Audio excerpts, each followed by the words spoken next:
Կարմիր դուռ, դեղին դուռ կամ ուղղակի մտքի դռներ։ Խաղի անունն է, որ նորից սկսել է տարածվել, որովհետև շատ վատ հետևանքներ ունի։ Ոնց են խաղում։ Խաղացողներից մեկը պառկում է, մյուսը ձեռքերով սկսում է քունքը տրորել, միաժամանակ ասելով կարմիր դուռ, դեղին դուռ, ցանկացած ուրիշ տուն։ Շարունակում է կրկնել, մինչև առաջին խաղացողը հիպնոզի է ենթարկվում ու սկսում պատկերացնել միջանցք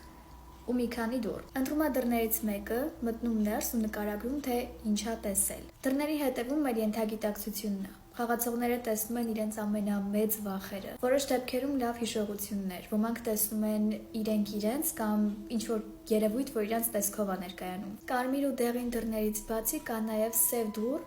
որը ոչ մի դեպքում չի կարելի բացել։ Ներսում հայելիներ են դրված, որոնցից ոչ մեկի մեջ արտացոլանքը չի շարժվում։ Եթե տեսնեք կոստյումով տղամարդ կամ սև շորերով կին, պիտի հնարավորինս արագ արտանաք, որովհետև վտանգավոր են։ Սա իհարկե ընդամենը երևակայության արդյունք է, առաջարկում եմ չփորձել, չխաղալ, չհավատալ ու ընդհանրապես երեխեքին համացանցից հեռու պահել, հատկապես եթե չեն գտնվում մեծ հսկողության տակ։ Բայ։